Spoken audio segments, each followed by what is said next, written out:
points of view and content on Voices of the Community are those of the speakers and do not reflect those of this station, its management, administration, and the Board of Trustees of City College of San Francisco. This is George Coster from KCSF's Voices of the Community. Welcome to our listeners around the country and around the world. Voices of the Community brings you critical issues facing San Francisco and the Bay Area. We introduce you to voices who are working on solutions that face fellow individual community members, neighborhoods, cities, and our region. We would appreciate your feedback and comments on what you like about the show, what topics you want to hear more about or less about. So please go to Mixcloud and search for Voices of the Community and leave a comment in the comment section of the show. This is George Coster from KCSF and your host of Voices of the Community. Today's show is focused on the digital divide, also referred to as the digital haves and the digital have-nots. Our show on the digital divide features fellow community members and organizations that are working to provide support and solutions to the digital inequality of people who do not have the resources and access to technology, as well as addressing the discrepancy between those who have the skills, knowledge, and ability to use the technologies and those who do not. Today's show features these voices of our community: Kami Griffiths, Executive Director of the Community Technology Network; Kevin Cohen, Digital Skills Trainer for the Community Technology Network; Jose Mouton, a digital learner of the Raphael House; Sophia, Selassie, Career Development Manager at Raphael House; and Carla Mays, founder of Mays Civic Innovation. This is George Coster from KCSF's Voices of the Community. I'm here today with Kami Griffiths, the Executive Director of the Community Technology Network, discussing the digital divide and solutions to address the issue. Kami, welcome to Voices of the Community. Why, thank you, George. I wanted to start with a little background on how long you've been engaged in working in what people call the digital divide. I started doing volunteer work in 2003 for the Parks Department in New York City. And I had previously been a graphic designer working at a nonprofit in San Francisco, and I decided I really liked helping people with their computer skills. Some folks that I worked with were a little challenged by the computer programs they had to use, and I helped them, and I found it very rewarding. So it was actually in 2002 that I decided I wanted to start a nonprofit and help people improve their computer skills. Did a little research and realized that would be really hard. So maybe I should start by trying to be a computer instructor. So I started volunteering. I moved to New York, and through my volunteering for the Parks Department, I got a job with them. So for 3.5 years, I ran weekly computer training programs and helped people who had never used the mouse before. Probably 400 different people I'd helped over that course of that time. And that's when I realized that people also had a hard time reading and writing, so I became an adult literacy tutor as well. And the two things together are just super important: to be able to communicate, period, and to be able to communicate using the internet, to be able to access employment opportunities and research health information and watch cat videos or whatever the thing is that people want to do. I want to help them with the skills. It was 2003, and then when I moved back to the Bay Area in 2006, I started working for TechSoup, which is a nonprofit that helps other nonprofits with their technology. And I did a bunch of webinars, and I interviewed a bunch of librarians about how they maintain their public computers, and just became much more well-versed in the issue. TechSoup, where Community Technology Network started as a project. I joined the steering committee and helped get its 501c3, and we became an official nonprofit in 2008. I've been running it since 2008 in some way, shape, or form, and now we are a full-fledged nonprofit with full-time staff, and we have contracts all over the city, and it's a really exciting opportunity for us to bring more training into underserved communities. Within your work for what appears to be almost a decade, what is the economic impact of people not having digital skills? Not having skills means you can't apply for a job online. And the only way to apply for most jobs now is by submitting a resume via email or submitting information about yourself in an online form. So for people who can't do that, they're being excluded from all of those jobs. Jobs like janitorial jobs, maintenance, housekeeping, jobs where you don't need to use a computer, but you are now expected to use a computer in order to apply for those jobs. They're being left behind.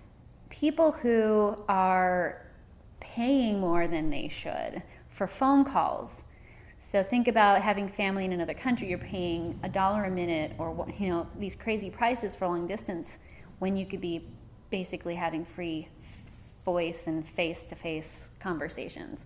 And then there's education. So you could pursue your education for free online, get better credentials, and get a better job.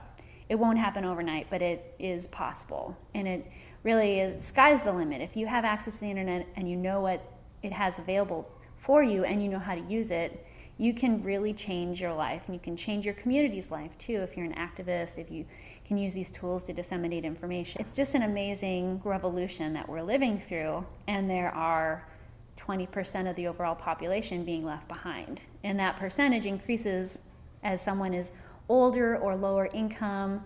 If they're an immigrant, they're all less likely to be using the internet. Pew Internet has some great data to support this.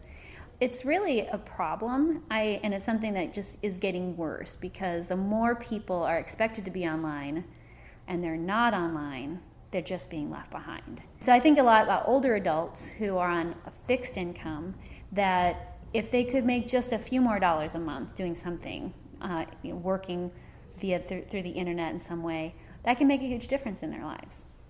You and I recently sat through that presentation. The numbers were staggering. The amount of people just in San Francisco alone that basically didn't have a connection, and then those that just had a dial-up connection. Everyone thinks of San Francisco as the epicenter of technology. As I recall, I think the number was like 100,000 people that didn't have a connection. Right, 50,000 that have dial-up.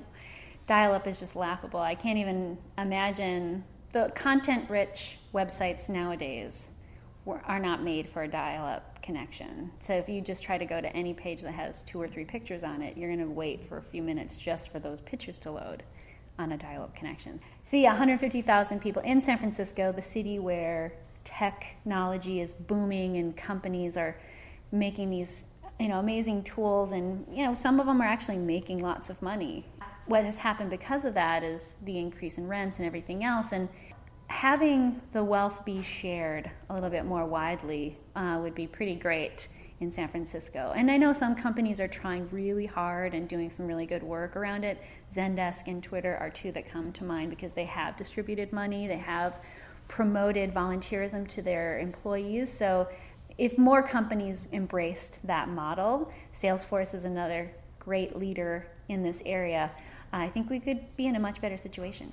One of the other things I wanted to get your point of view on is we have all these programs like Google Fiber drops in some community, or the president and the White House puts together Home Connect. So the idea is that somehow you provide someone a broadband connection, and then all of a sudden magically they now have the ability to utilize all of that technology to engage as an e-citizen. What's wrong with that scenario? People need to know how to use the tools that keep changing. It's great to have access to the internet, it's essential. And you also need a device, so a laptop, a tablet, a phone, whatever, that is suitable to the needs that you have. So if you're looking for a job, you do really need a laptop or a keyboard. You can't very easily do a job search on your phone. But regardless of that, people who aren't online currently don't necessarily know how to engage online. They might know how to do Facebook. They might know how to do email. They may not have email etiquette. So you'll get an email in all caps or being yelled at through your email. You don't know what you don't know. So people simply don't know what's available to them and how they could benefit from all these awesome tools that are changing people's lives. And so I think from my perspective, we need to both raise awareness of what's out there, entice people to come out and get training, or do something to gain the skills, not master the tool, because I don't think any of us master them, but to use them competently and independently and safely. And those things don't just happen. I wish they could. Put your tablet under your pillow at night and you wake up in the morning and be like, ooh, I now know how to do an extensive Google search. That doesn't happen, and I think we're all learning. I'm constantly learning new things. I have to, for my job and for my family. I learn new things from my husband and from my son, who's 3. He breaks something. He bought a 99-cent book on our Kindle last year, and he's only 3. So we're constantly learning, and I think of it as being a lifelong learner. and learning to learn online and figuring out like, wow, there's all these amazing TED Talks, or YouTube is full of interesting how-to videos. My husband has replaced our headlights on our car. He fixed our flat screen television when it stopped working because of YouTube. And all these resources are really quite remarkable. And yet a certain population of people who are either, they miss the internet generation, they don't have enough money to afford it, they're being left behind. The skills are essential. You can't just put the internet out there and expect people to be like, yay, now I'm connected, because it doesn't really work that way. We're sitting in Raphael House. It's one of your partners. Perhaps you can walk us through what kind of a program the Community Technology Network provides for a partner like Raphael House. Our partnership with Raphael House is pretty informal. They requested a volunteer. We were lucky enough to find Kevin, and they love him, and he has done a great job of getting more learners to come out and engage with him and what their goals are. So for our work here, there's no big goals that we're accomplishing. We're not saying we want you to help 10 people get an email address in this year. We're really responding to needs as best as we can. What we're talking about with them now is coming up with something a little bit more formalized where people have an intake. We help them assess what their goals are and help them reach their goals through the online tools that are already out there. And so over the course of a 3-month period, perhaps we'll help 4 people get an email address and a LinkedIn profile and finish their resume and have applied for 10 jobs or something like that. So that at the end of the 3 months, we can say, okay, did we collectively as partners meet our goal of helping 4 people meet their goals? And that's the kind of thing I'd like to do in the future with Raphael House, which is somewhat similar to some of the other projects that we're doing with other programs. What are some of the other programs that Community Technology Network provides for low-income youth of color, seniors? We have 2 big programs, and then we also have a fee-for-service business. We have the SF Connected program in partnership with the Department of Aging. We're in 26 senior centers around San Francisco, 40 or so volunteers every week going out and giving between 2 and 10 hours of their time helping seniors and people with disabilities get online, answer questions related to Facebook or search or how do I use my phone. A lot of people have Lifeline phones or Obama phones that they've been given, but they don't actually know how to use them to make a phone call. We're helping people make phone calls now, but that's just the way technology is. It is so diverse with so many different languages that it's really a challenge. So that's the SF Connected program. It's really awesome. We love it. Ready, Set, Connect program is in partnership with the Oakland Public Library. We have 20 young people who are volunteering in the library helping patrons with their computer questions, and they're working on their own professional development. Through the course of 8 months, they learn how to do social media, some web design, some graphic design, some social media. In the end, they will have a resume, a LinkedIn profile. They'll go on to 2 or 3 different companies and do site visits, like at Google, and Schoolzilla is one that they're doing in December. And they have a final project that they have to do. Either they make a website, or they do a video, or they create some curriculum. So it's a really cool program, and this is our 4th session. So our fee-for-service work, we essentially get hired to run training and develop programs for other nonprofits. We're partnering with Compass Family Services and Twitter to deliver some training in their neighbor nest. We have a partnership with Saha Homes, which is an affordable housing developer in the East Bay, and we're delivering training at 3 of their locations over the next year, and a few other in the pipeline. Is the Saha Homes tied into the California Advanced Service Fund work and working with public housing or affordable housing residents? It is. It's called AB 1299 is the Assembly bill. It's an amazing gift to the state of California, this $25 million statewide, $5 million for digital literacy. So Saha Homes applied, and we were written into the grant, so we are therefore their digital literacy provider. But we also have been written into 2 other grants, and so hopefully we'll hear in January if we are also working with Bridge Housing and ECS. What that money pays for is us to deliver digital literacy training in some way, shape, or form, and each location will be a little bit different. In one location, we may be doing basic skills, so helping people use a mouse, all the way up to web design. We did a needs assessment kind of focus group the other day at a location in Berkeley, and the seniors there, they were all beyond the basics. They're like, I want to put my digital photos online, and I want to make sure that I can, get my computer to work better. There's this huge range of needs that they have, so the one-size-fits-all solution is just not going to cut it. We have to do very customized and possibly even one-on-one tutoring. I know you're also engaged in the Google Fiber Digital Inclusion Fellowship. Tell us a little bit about that program and how Community Technology Networks and enabling that. N10 is the nonprofit that's managing the Digital Inclusion Fellowship that Google is funding, and it's 2 individuals in 8 cities that are essentially developing digital literacy programs throughout those cities. We were involved in the initial training in Mountain View back in July. I delivered a webinar for them just last month on how to do outreach and raise awareness about your digital inclusion program. So that's the extent of our involvement, but I'm a big fan. I think the idea is really, really great. Thankful that Google is putting the money out there to make this happen, because we need more leaders doing this kind of work in their communities all across the country. You're always in the midst of creating programs, and one of the programs kind of based on your Ready, Set, Connect programs and your fellowship programs is the idea of digital fellowship and working in public housing, because for the obvious needs that the average public housing resident has about a 5th grade reading level, falls into the digital have-not. The Digital Fellows program is an idea that, if we can get it funded, would find roughly 2 people who live in or around a housing development to be the computer center coordinator / trainer. So if you can imagine having a computer center in a housing development, but it's always locked because no one is there to teach and no one's there to oversee. That's the situation at most of the housing developments that I know. They all have computers. They might be really old, or they might be new, but they still can't keep the doors open because they have nobody there to oversee the computer center. And we get calls all the time wanting volunteers. Nobody has money. So getting an investment in a program that will build the capacity of residents who live in the community to both improve their skills and share their skills with the community is just a great idea, especially when there's computer centers sitting there waiting for something to happen.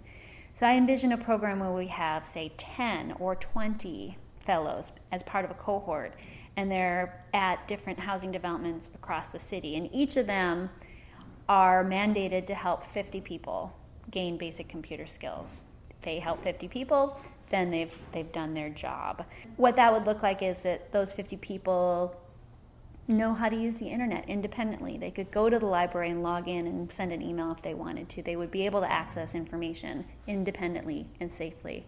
Think of the community that's built when you have a computer center that's active and vibrant with actual programming that happens that meets the needs of the residents. And it's possible, but it takes coordination, it takes leadership, and it takes money. I would see these fellows being part of a 12-month program, getting a monthly stipend. Similar to Ready, Set, Connect, they would get site visits at companies. They would even maybe get a mentor from a local company. Because at the end of it, I would see them having gained incredible technology skills, because when you teach someone how to do something, you learn it much better yourself. Having started as a volunteer teaching computers, I learned how to use the computer better because I was a teacher. So helping people grow their skills, helping the community grow their skills, with the goal of helping people connect at home to the internet. Because if you have a child or if you have children, they need the internet in their homes to do their homework. If you're a job seeker, you need the internet in order to do your job search. If you're an older adult, you need the internet to stay connected to family and to end isolation. So all these different populations benefit by having the internet in their homes, but they're not going to get the internet in their homes if they don't know how to use it and they don't see how it's relevant. So I'd see these fellows serving almost like an ambassador role as well, promoting the internet, being the biggest cheerleader that we could find to say, here's why the internet's important, here is how to use it, I'm going to be here to show you how to use it, I'm going to be patient and understanding, and if you have to write it down on a piece of paper to remind you, then that's fine. And our tutors help our learners in such a patient way that the learner doesn't even really know they're learning. They're enjoying themselves and they're just growing with the the skills that they're learning. So the fellowship is a really important program because housing really needs it. They really need people to help other people gain those skills. And why not choose from the folks who already live there? Because then the commute isn't very far. What digital skills training does to enable someone to change their life? Well, I think the possibilities are limitless. And it's really us who know what's possible sharing it with others who don't know. So having people like Kevin who are giving their time and their knowledge and sharing it is really the most remarkable thing anyone can do. So if someone wants to be a volunteer, if you send an email to volunteer@ctnbayarea.org, you can get more information about becoming a volunteer. We would hope that people would give 2 hours a week for at least 3 months and to really deepen their knowledge about the community that they're serving. And in 3 months' time, you'll see some pretty remarkable things happen. So get out and volunteer. This is George Pastor from KCSF, Voices of the Community. If you were just joining us, today we were discussing the digital divide, also referred to as the digital haves and have-nots, and services to help our fellow citizens gain access to digital skills training.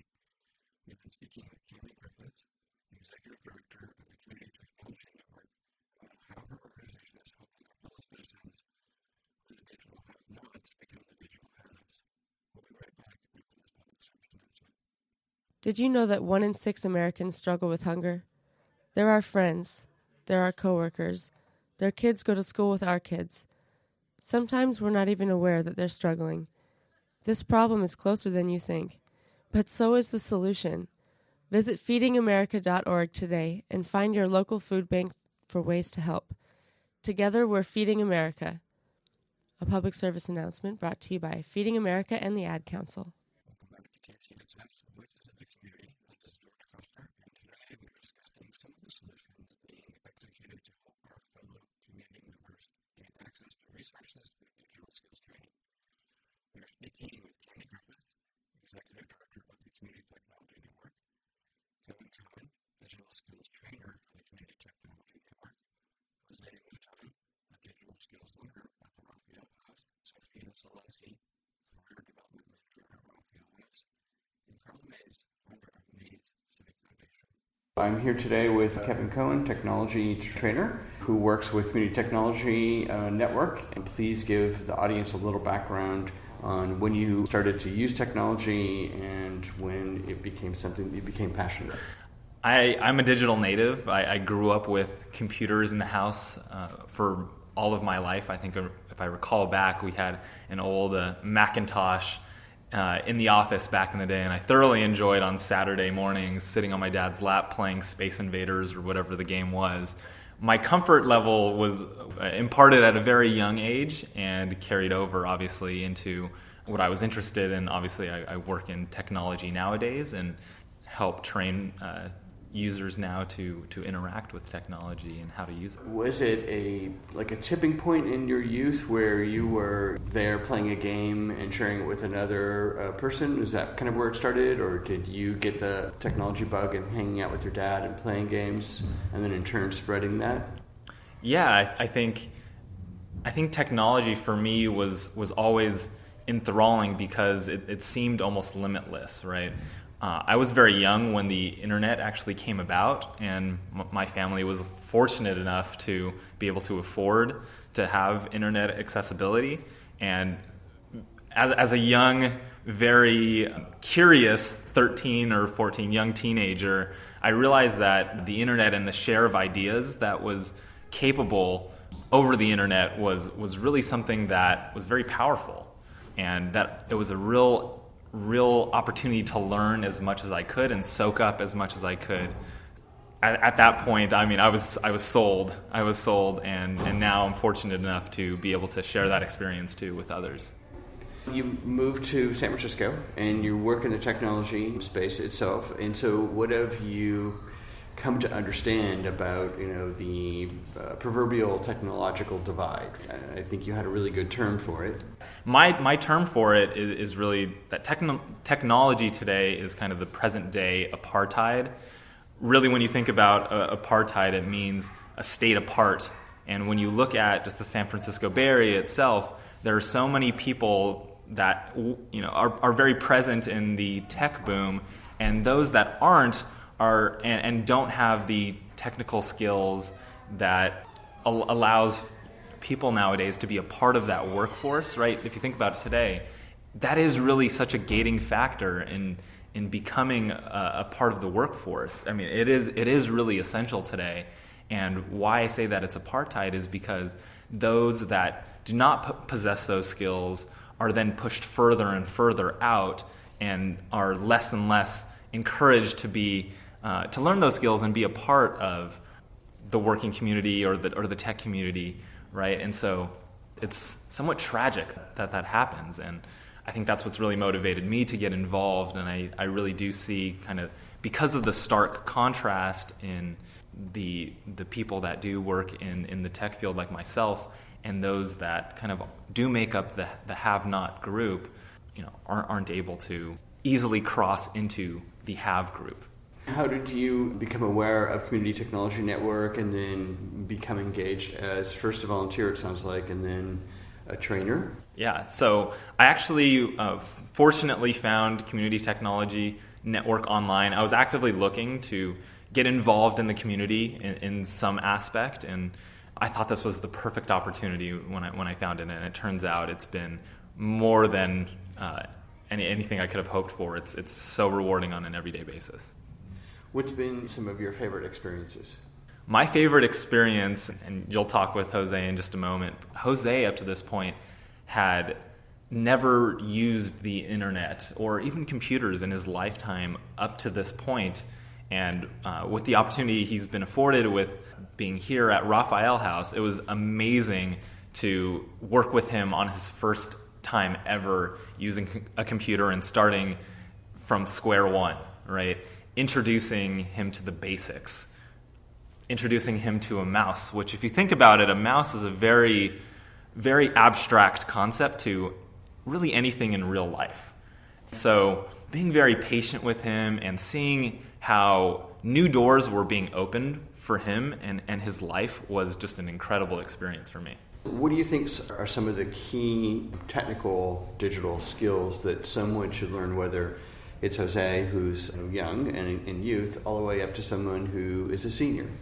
I'm biased. I work in the internet space, but I do think that the internet is such a haven for the sharing of ideas and communication. It's such a powerful communication tool that I think that's a great place to start, actually, because with an educational tool such as YouTube, where you can find videos and other information too to train you or teach you on other skills, right?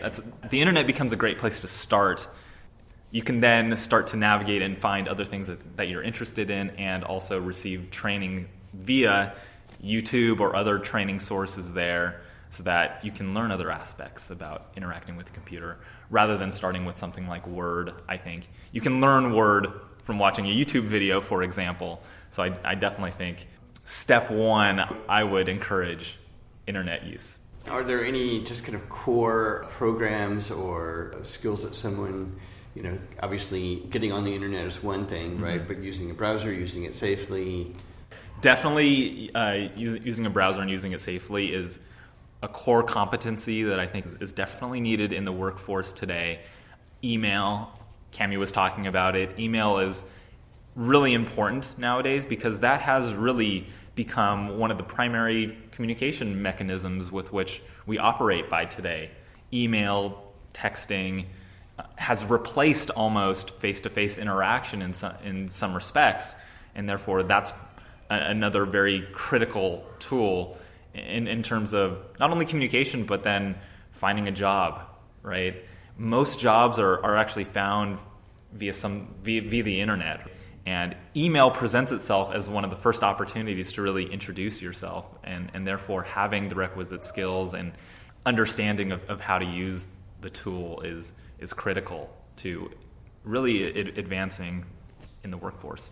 What other digital skills would you like to learn so that, as the trainer, so that you feel like you could increase your training offering, if you will?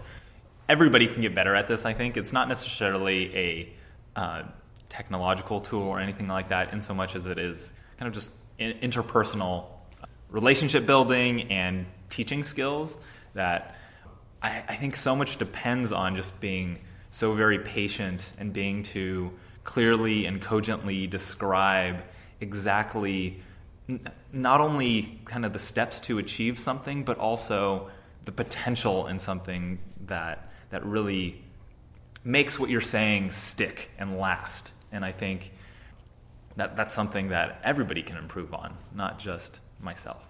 As a trainer, do you feel like becoming a trainer and sharing your passion for technology and helping others, how has that in turn helped you? There's no doubt that it's helped me, not only from a professional standpoint. What's interesting is I work in product management, and product management is not necessarily well understood, but it marries kind of the concepts of business, design, and engineering. And what's kind of afforded me a really interesting concept is that I work with users that interact with different design, and because they don't have experience with it, you can really understand how interaction design makes a ton of difference, right, in usability and interaction when you think about it. So from a professional standpoint, that's really kind of afforded me an interesting opportunity to really see that, right? It's almost task analysis on a daily basis for me from a professional level. But from a personal level, it's just so incredibly rewarding, and there's not many words to really describe, I think, this opportunity, but in turn the opportunity that I feel like affording to others as well and opening up doors is something that I'll always cherish, no doubt. And some of the looks that I think we get from our learners is just incredibly priceless. I'm getting a little emotional right now in talking about it, but it's something I'm very passionate about, and I wouldn't have it any other way. What's missing? I mean, obviously you're here. We've heard Cami and the Community Technology Network, only has so much money. She's trying to get funding. There is this digital apartheid that you've talked about. What would you like to see happen in a city like San Francisco? I think especially in the San Francisco Bay Area, in the tech boom and the tech bubble that we live in, right? It's very easy to focus on those skills that are cherished, right, and valued in our community, which is technical savviness, right, and as a result of kind of the valuation of those skills, those that do not possess those skills are again pushed out and silenced in a way. So if we can recognize that and point that out and be vocal about it, it'll draw that much more attention to it, and I think that's what's missing, right? It's the folks that are kind of pushed away into silence that then become invisible, and we need to pull them out of that, right? With encouragement, with patience, with the desire to make a difference, right? If we can do that, then I think we'll see change start to happen. That's a direct question from KCSS, Voices of the Community. You've been listening to an interview with Kevin Cohen, a technical skills trainer with the Community Technology Network, with their partner Raphael in San Francisco. We'll be right back after this public service announcement.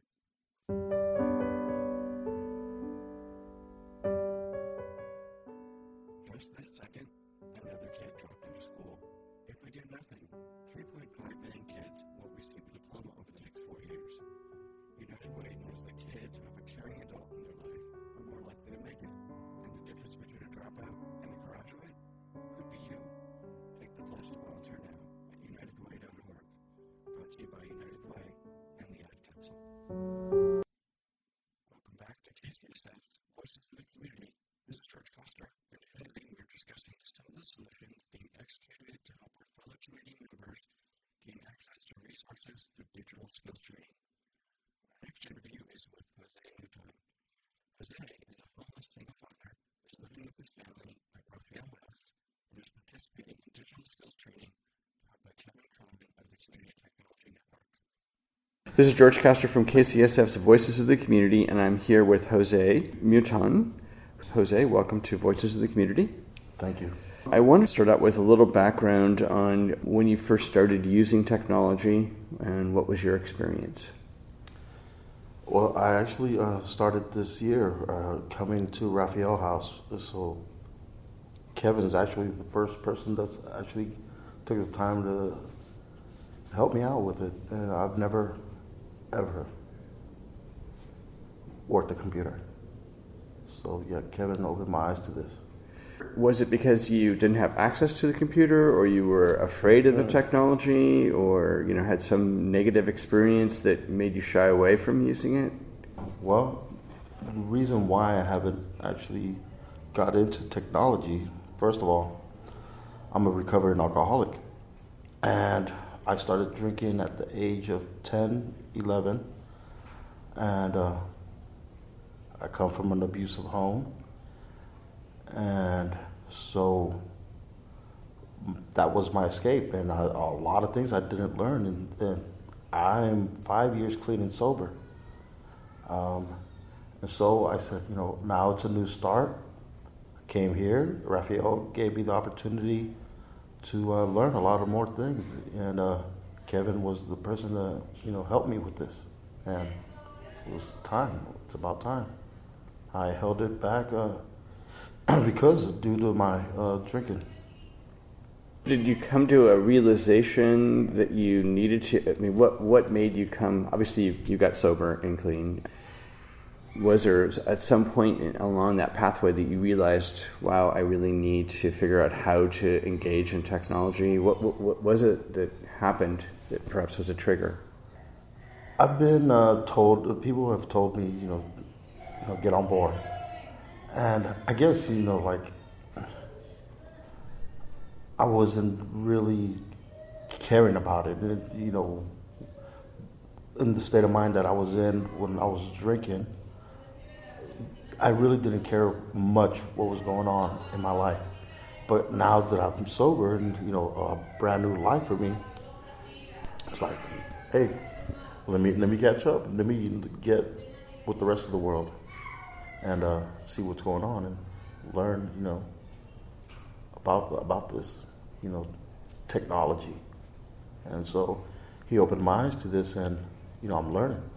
It's barely, I'm seeing what is out there. It's helped me a lot. And you came to know Kevin through the Raphael House experience. Let's spend a few moments on how you found Raphael House, what's been your experience here, because it sounds like it's also been instrumental in helping you reinvent your life. I came to Raphael House because I've heard a lot about it, and I'm a single father. I have 2 teenage daughters, and we became homeless this year. And this was a place that came, to my life, and I came and got this opportunity to, be part of it and come here, and they have helped me a lot. It's an incredible place. I've been learning a lot. There's so many resources and so much help to help you get work if you need that, and just like the computers, classes, and so many different things that you got to offer here. It's a great place. You came into Raphael House, you started on the pathway of digital skills learning. Are there some experiences that you've struggled with? Yeah, well, it's like, actually, I'm starting from the beginning. I had no idea how to even turn on a computer.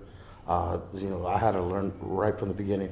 And now it's like, they're telling me, hey, there's a whole world out there with this. And I've been learning, a lot. And he's right, man. I'm just learning every chance I get, opportunity to come to this class. And we have it every Thursday. What have been some of your favorite experiences? Or favorite kind of aha moments that you've discovered in learning how to use technology? Everything about it. I had no idea what it was like, but Kevin puts it like, it's like an ocean out there. There's so much to learn. It's so big. So, because it's a lot I've learned. Finally, sent my first email and received learned how to do that.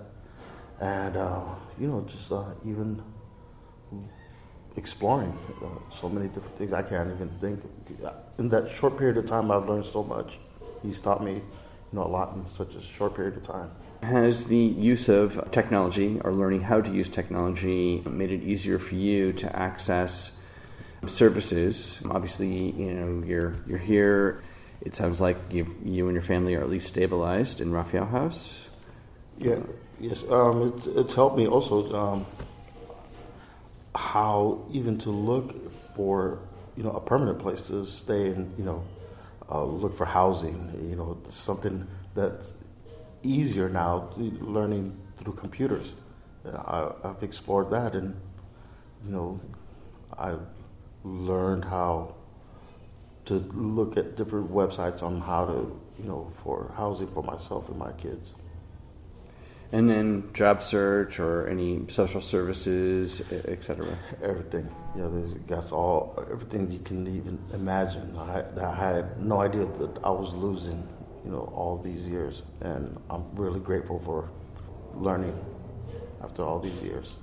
Are there goals that you've set for yourself? I mean, is there something that you would like to do, through your technology skills training? I'd like to, continue learning. I know it's like I just, had a little bit of taste of learning, but I'd really like to continue and learn more about it, because I know not knowing this has kept me at a certain level in my life, which I'd like to, grow. And I know computers would help me, get to a higher level of learning and, even in life in general. Is there anything that you feel that you can't do now that you've at least kind of created this foundation for knowing how to use technology? No, I mean, there's so many opportunities that it has helped me. And I think, by even learning this, there's going to be so much more I can do by even learning this. It's something I had no idea what I was missing, and I know I could do so much more in life with learning computers. Thank you very much, Jose, for being on our show today and sharing your story. This is George Custer of KCSF's Voices of the Community. We've been speaking with Jose Mutuan, a digital skills learner at the Raphael House in San Francisco. We'll be right back after this announcement. Did you know you can listen to KCSF 90.9 live right on your smartphone? KCSF is now available to listen to on the go with TuneIn Radio. Go to tunein.com and download the app to your phone, or just listen through your browser. This is tunein.com. To start listening live to KCSF 90.9, your community, your radio. Welcome back to KCSF's Voices of the Community. This is George Custer, and today we're discussing some of the solutions being executed to help our fellow community members gain access to resources through digital skills training. We are speaking with Tammy Griffiths, Executive Director of the Community Technology Network, Kevin Cohen, Digital Skills Trainer for the Community Technology Network, Jose Mutuan, a Digital Skills Learner at the Raphael House, Sophia Selassie, Career Development Manager at Raphael House, and Carla Mays, founder of Mays Civic Foundation.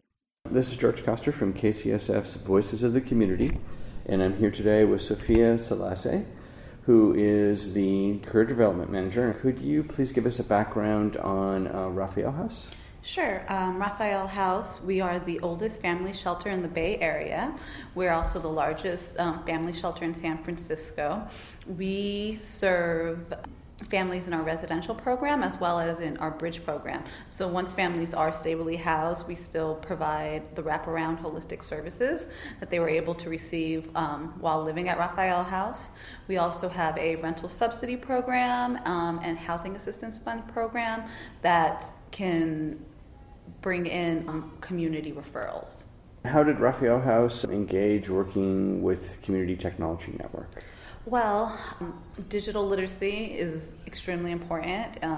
It's definitely a barrier for some of the families we serve. So when we had the opportunity to partner with CTN and be able to use their resources, their trained volunteers, to assist our families. It just seemed like a perfect partnership. We are both interested in the same thing, which is, as Kevin said earlier, really trying to break down that digital apartheid that we live in today.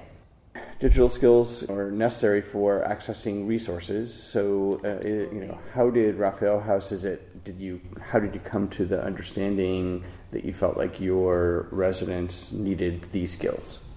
Well, digital skills are needed in almost every compartment in life nowadays. So when we are working with families who are looking for housing, who are looking for employment, who are looking for different services in the community, summer camps, after school programs, schools for their children, they might be moving to a completely different community and they want to know what's out there. The best and easiest way to do that is to be able to use a computer, to be able to use the internet. And if you don't have those skills, if they were never taught to you, if they were never a priority, you don't know something until you know it. And that is where CTN comes in, and that's where Kevin comes in and really works with our families, meeting them where they're at, helping them meet their goals through this 1 hour a week digital literacy tutoring class that we have. What are some of the best experiences that you've seen come out of digital skills training for residents of Raphael House? Well, I think I've definitely seen sort of the beginning level of learner who really has little to no knowledge of how computers work, how internet search works, how Craigslist works when looking for employment, when looking for housing, that sort of thing. And being able to have those basic skills and to be able to take that with them once they leave is something that's really important.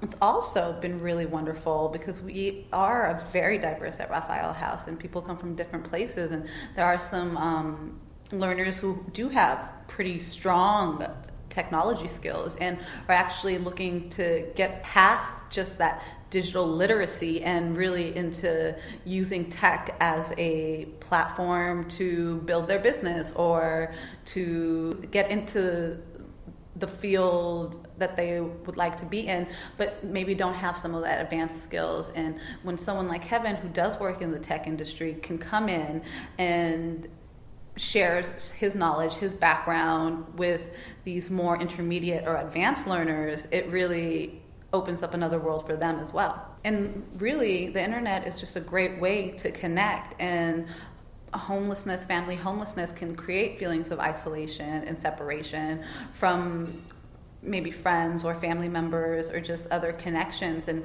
being able to use the internet to be able to reconnect, it provides a sense of safety, a sense of stability, a sense of empowerment to be able to have a little bit of what you had before you came, you found yourself experiencing homelessness. So being able to use technology to connect, that's huge. Have you seen that the use of technology by the residents at Raphael House have enabled those residents to actually, secure long-term housing, for example, or jobs or social services? Absolutely. Housing search and employment search is largely online. Yes, you can do some on the ground work, and that's great, but if you don't utilize the internet for both of those items, to look for housing, to look for employment, you really will not get anywhere. It is an absolute necessity to be able to become stable, essentially, is to know how to use the internet, because housing searches and employment searches are done online. Raphael House has a little digital skills training room, right? Yes. And all technology costs a lot of money. If a listener was interested in helping Raphael House out, how would they do that? They can certainly contact me. We would love to partner with anybody who'd be interested in collaborating with Raphael House on technology. You can reach me at 415-345-7236. And I'd love to get connected. This is George Foster with KCSF's Voices of the Community. If you just joined us, we've been speaking with Sophia Selassie, Career Development Manager at the Raphael House in San Francisco, about the importance of digital skills training in empowering residents to secure housing, jobs, and social services. We'll be right back after this public service announcement. Over 1 million Americans are at risk of foreclosure, like in Illinois.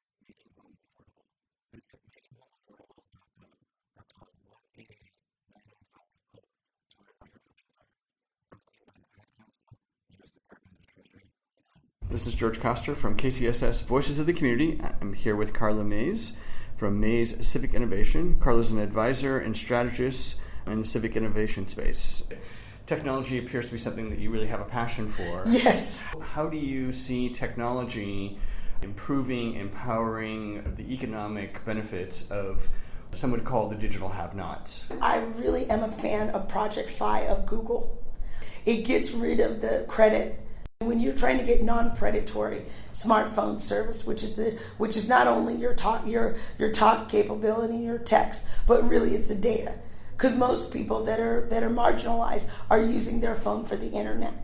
Being able to use Project Fi, you have the handset, which is different. So if we're able to work with getting that the Nexus 6P phone, get that paid for, and then folks can manage how much data they use. And so it starts off with $20 and you get 2-3 gigs of data, and then you $10 on top of that. And then how much data that if you don't use it, it actually goes back and rolls over to the next month. But there's not a barrier of the credit check. So and it deals with open Wi-Fi networks, and it runs on the Sprint and T-Mobile networks. And I think it's a real option to really close that smartphone divide and the digital divide. The other thing is we need a center that really responds to all of these micro products. Right now, you have to go to Mission for some of them. You have to go to San Jose for some of them. You have to go figure out where they are. I was very fortunate in the Capital One Hackathon to work with a team where we developed, how to manage all of this paper. Because right now, when you go in and you originate one of these small loans, you get a myriad of paper. And sometimes you're doing well, right? You have a small job where you're working, and then the contract might end, or something might happen, and then you forget about how much money you've actually banked. And then you're going to come back to that, and everybody else is forgotten, or that nonprofit's not around, or something. And so, looking at how do we build solutions, and then how do we build solution centers so that the unbanked and folks that are marginalized are able to fix their credit, get financial services like we're here in the financial district.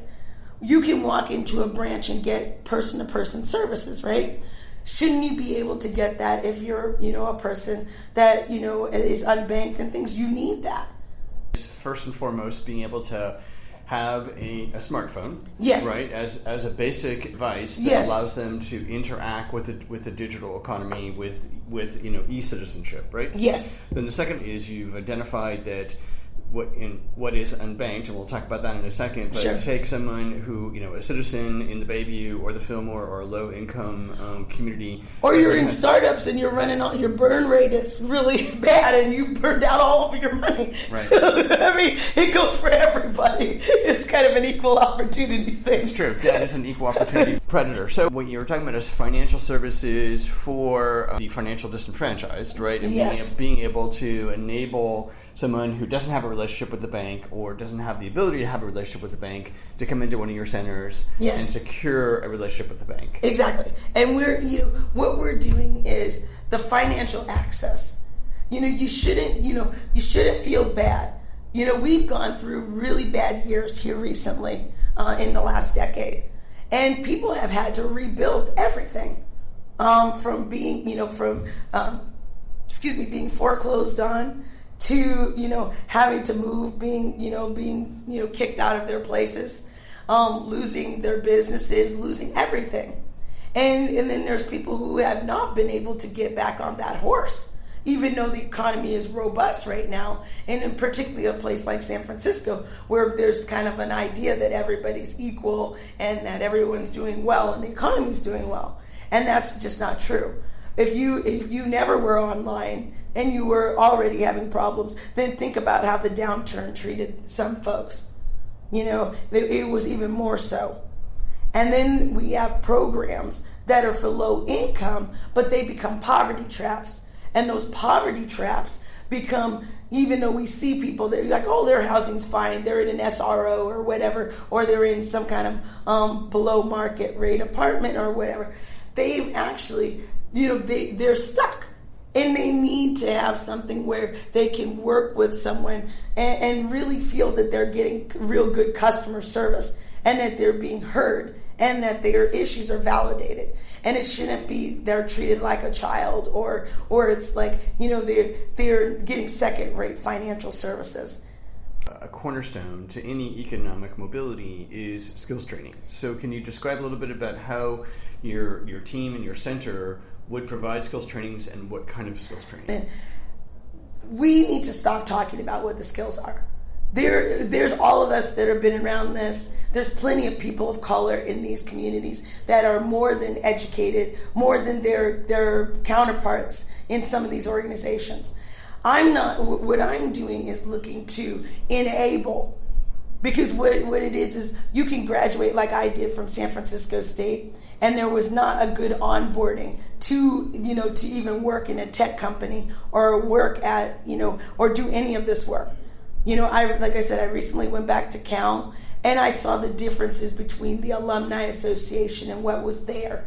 And so my job through, when I work with different folks as we're thinking about this, we're thinking about how do we onboard to what exists.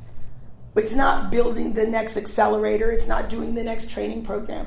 It's taking those folks that really haven't had the financial means to be able to onboard to what's next. They can't do the constant conferences like most of us are going to conference after conference after conference, right? We're networking, we're learning more skills because this economy is demanding of us to be at a conference or a symposium.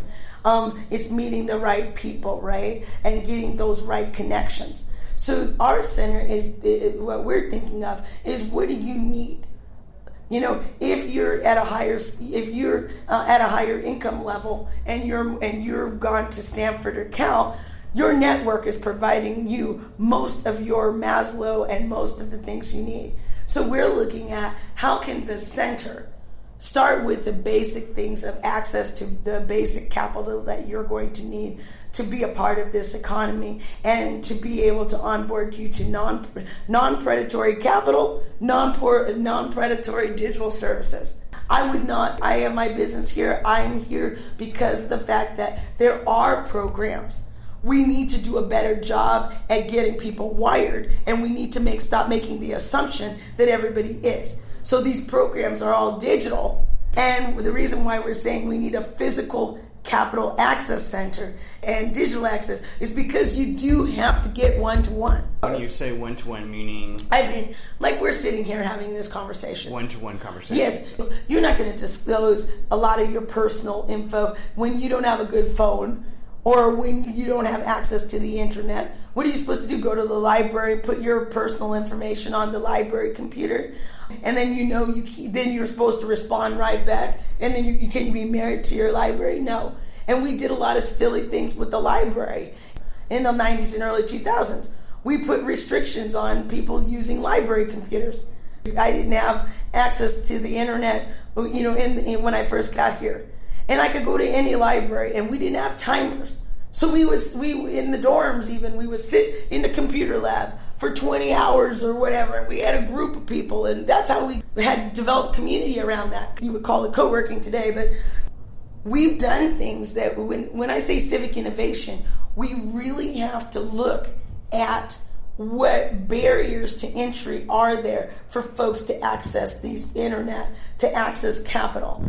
Things we take for granted every day, we have to really pick that apart so that we can actually create that equity for everyone in San Francisco and around the world. This is George Coster, and you are listening to KCSF's Voices of the Community. And our show on the digital divide, also referred to as the digital have and the digital have nots. I want to thank Kimmy Griffiths, the Executive Director of the Community Technology Network, Kevin Cohen, Digital Skills Trainer for the Community Technology Network, Jose Medina, a Digital Skills Learner with the Raphael House, Sophia Selassie, Career Development Co-Manager at Raphael House, and Carl Mays, founder of Mays Civic Innovation, for sharing their stories about how they're each working to find and execute solutions to address the digital divide and its impact on